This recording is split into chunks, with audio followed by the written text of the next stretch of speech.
Eu tô vendo aqui, né, que teve a notícia, e aí a gente vai precisar de um tempo para falar sobre isso, do Daniel Alves, né, gente? Por quê? Porque o Daniel Alves, ele teve anulada a sentença que o condenava a 4 anos e 6 meses de prisão. Ele pode receber uma indenização por prisão indevida, né? Já que ele foi absolvido nesse caso de estupro, que seria uma indenização do governo, né? Por uma prisão que teria sido aí injusta pelo que decidiu a justiça. E além disso, o Daniel Alves, ele vai processar o Pumas do México, tá? Que é o seu ex-clube.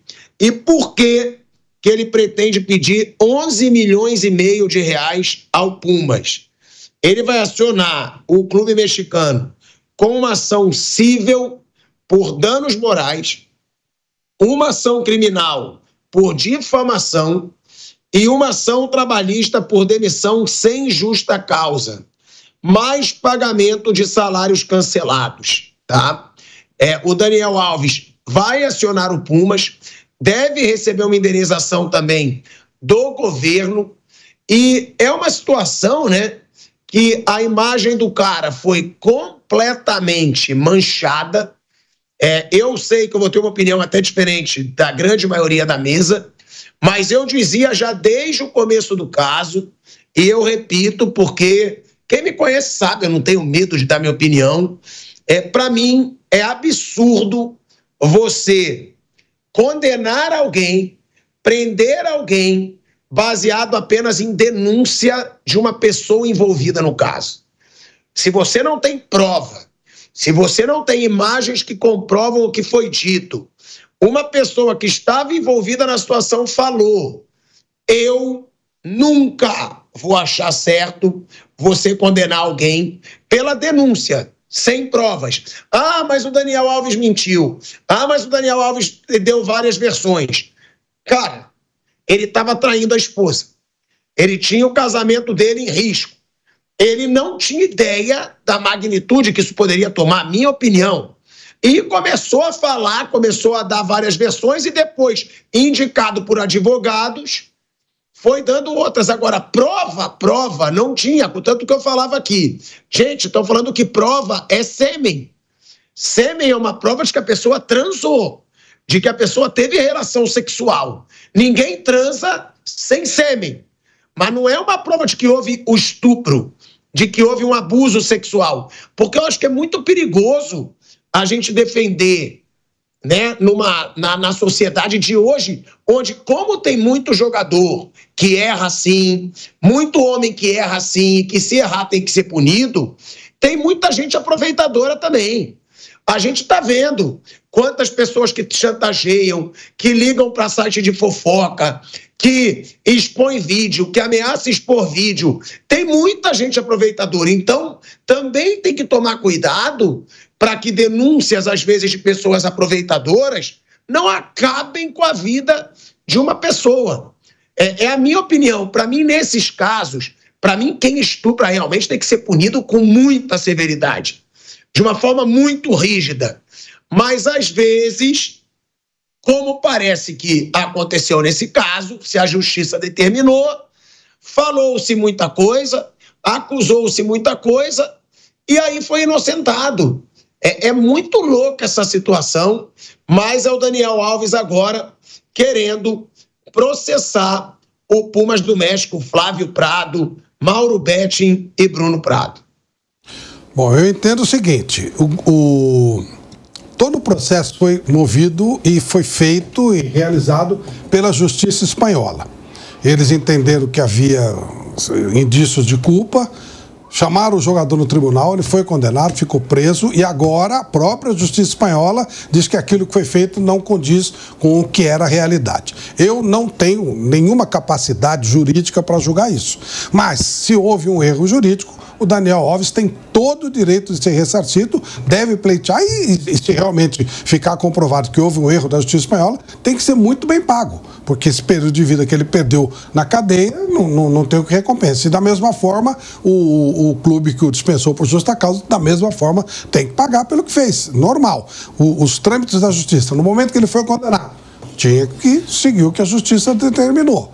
E no momento que ele é absolvido, também tem que seguir aquilo que a Justiça lhe dá direito. Ou seja, uma indenização muito grande e o mesmo se aplica ao clube.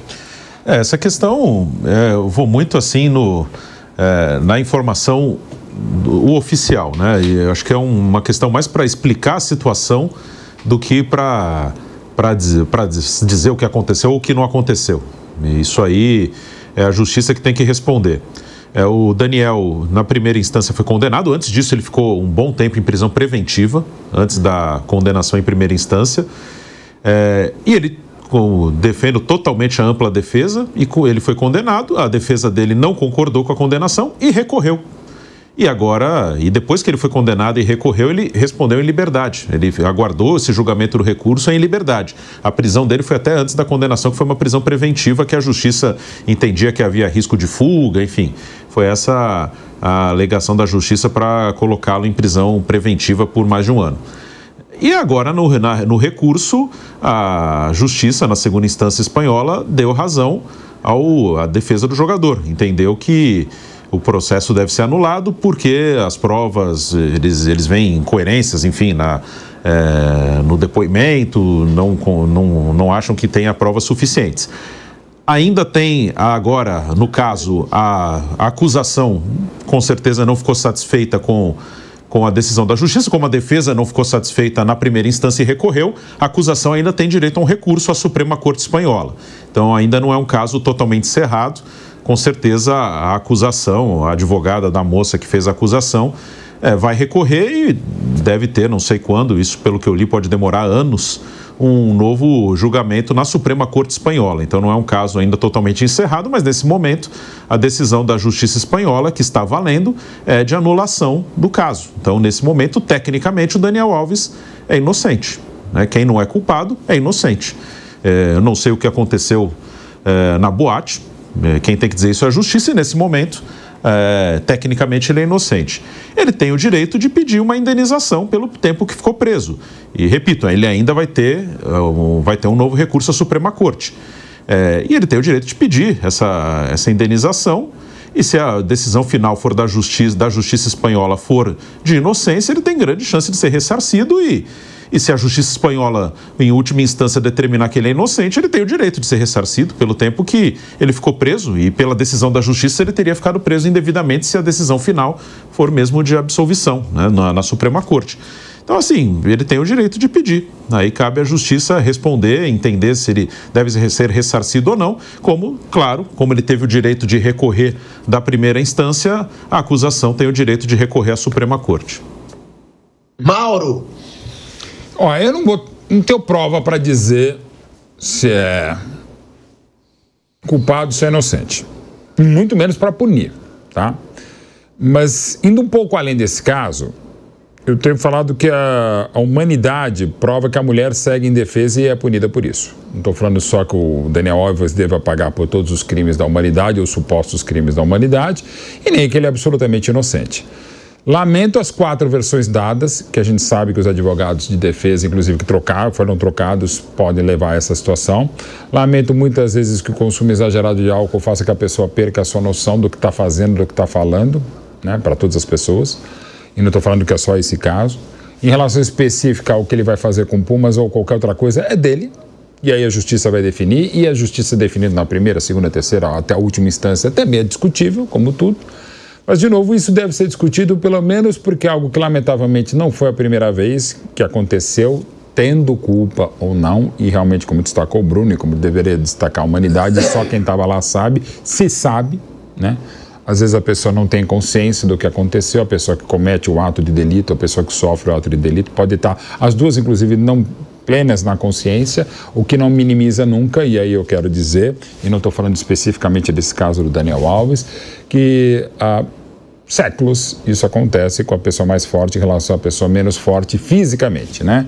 E que abusos existem, e existem mesmo, e a mulher segue de um modo geral indefesa e punida por isso, e nos últimos anos ainda bem que mais homens têm levantado a voz para tentar proteger as mulheres, porque as mulheres mesmo tentando se proteger, quando tentam se proteger acabam ficando indefesas porque ninguém as defende, ou os que defendem não conseguem ter voz, conseguem ter vez, ou conseguem ter força física, ou força jurídica, ou força pública, ou força particular, uma série de circunstâncias, tá?